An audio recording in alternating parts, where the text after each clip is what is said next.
안녕하세요. 오늘은 NAD+의 수치를 높여주기 위해서 우리가 복용하고 있는 NR 또는 NMN 보충제가 오히려 암을 가지고 있는 분들에게는 위험할 수 있다라고 하는 내용에 대해서 이야기해 보려고 합니다. NAD+의 레벨이 높아지면 우리 몸에서 이제 미토콘드리아에서 영양소를 세포의 에너지로 만들어주고 하는 이런 세포 대사에 필수적인 요소예요. DNA를 보호해준다던가 장수 유전자인 시루트윈을 활성화시켜주는 등등 해서 우리 세포의 필수적인 성분인데요. 우리 몸의 암세포가 증식을 할 때에도 똑같이 도움이 된다라는 가설을 이제 뒷받침해 줄 수 있는 연구가 쥐 실험에서 있었는데요. 췌장암을 가지고 있는 쥐들이 NAD+의 전구체인 NMN을 복용했을 경우에 더 많은 암 성장이 이루어졌다라고 하는 연구가 있어요. 또 많은 종류의 암 세포들이 빠른 성장을 지속하기 위해서 NAD+가 필요하고 NAD+의 공급을 차단하는 것이 암세포를 죽이는 효과적인 전략이 될 수 있다는 연구들이 있어요. 위스타 연구소의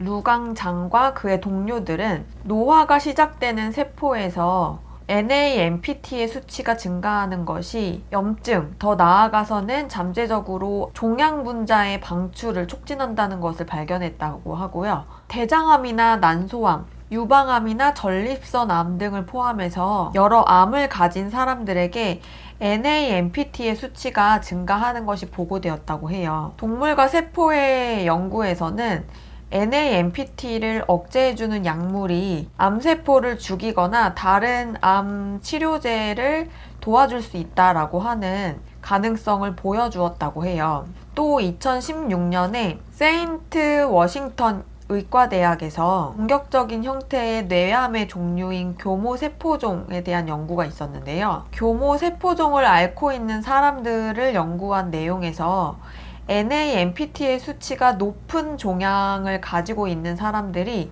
생존 주기가 더 짧았다라고 해요. 또 어떤 쥐 실험에서는 이 교모세포종을 쥐에게 이식할 때에 NAMPT를 억제시켜서 이식한 경우에 종양이 더 발전하는 것을 막아주고 새로운 뇌 종양을 형성하는 것이 감소되었다라는 연구가 있고요. 또 NAMPT를 억제했을 때 생존 기간이 더 늘어나는 것을 관찰했다고 합니다. 이 실험의 내용 자체가 교모세포종의 이 암세포가 NAMPT와 NAD+에 의존해서 성장한다는 것을 암시하는 연구였다고 하고요. 이 내용에 대해서는 논란이 많아요. NR의 보충제를 만들고 있는 크로마덱스사의 고문 연구관인 찰스 브레너 박사께서는 NAD 수치가 낮은 게 그럼 암을 좀 더 억제하는 데 효과가 있는지에 대한 연구? 이런 것도 아직은 없고 높은 NAD+의 수치가 암을 더 촉진시킨다라고 하는 연구도 아직 없기 때문에 이런 거는 좀 더 별개의 문제다라고 이야기하는 찰스 브레너 박사님도 계시고, 하지만 아까 말씀드린 루강장의 그 쥐 연구에서 NMN을 통해서 NAD+의 수치를 올렸을 경우에 쥐의 암세포 성장을 촉진한다라고 하는 연구가 있었잖아요. 어떻게 보면은 암과 NAD+의 관계를 보여주는 첫 번째 실험이었지 않을까 하는 생각이 들고, 또 NR 보충제를 만들고 있는 엘리시움 회사의 가렌테 씨는 NAD+의 수치를 올리는 것이 암에게 유리한지는 아직 증거가 없다라는 이제 회의적인 입장도 있어요. 반대로 이것과 이제 약간 대치되는 연구를 소개해드리면 2014년에 간암하고 관련된 쥐 실험에서 NAD+를 반대로 억제했었을 경우에 암 종양이 형성되는 것을 유발하는 중요한 단계다라고 보고한 연구가 있고요. 오히려 NAD+의 수치를 높여주는 게 이런 DNA 손상이라던가 암을 유발하는 암 종양을 형성하는 해로운 영향으로부터 보호해주는 역할을 할 수 있다라고 하는 연구도 있었습니다. 그런데 우리가 암이 발생하는 기작을 보면 정상적인 세포가 돌연변이 유전자를 갖게 됐을 경우에 죽지 않는 세포, 무한 성장하는 암세포로 변하게 되는 건데요.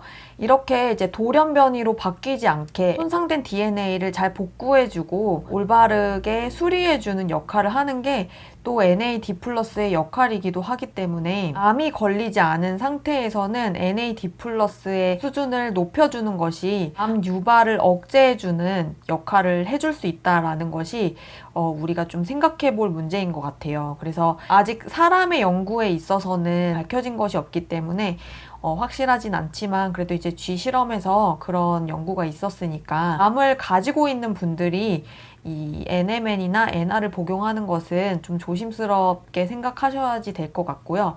저는 실제로 NR, 니코틴 아마이드 리보사이드를 1년 정도 복용을 하다가 지금은 중단한 상태예요. 솔직히 이제 싱클레어 박사님께서 NMN을 복용하고 있다고 해서 저도 이제 NMN에 대한 관심이 되게 많았었는데 국내에서는 NMN을 구하기가 좀 힘들더라고요. 그리고 가격도 그렇고. 그래서 이제 아예 복용을 중단을 했었다가 최근에 이제 아이허브에 NMN 보충제가 나왔더라고요. 그래서 다시 관심이 생기는 상황이에요. 건강한 상태에서는 NMN을 복용하는 것도 고려해 볼 문제인 것 같습니다. 많은 연구를 통해서 이런 것들이 조금 하나씩 밝혀지기를 바래 봅니다. 그러면 이 내용에 대해서 궁금하셨던 분들에게 도움이 되셨기를 바라고 저는 또 다음 영상에서 뵙도록 할게요.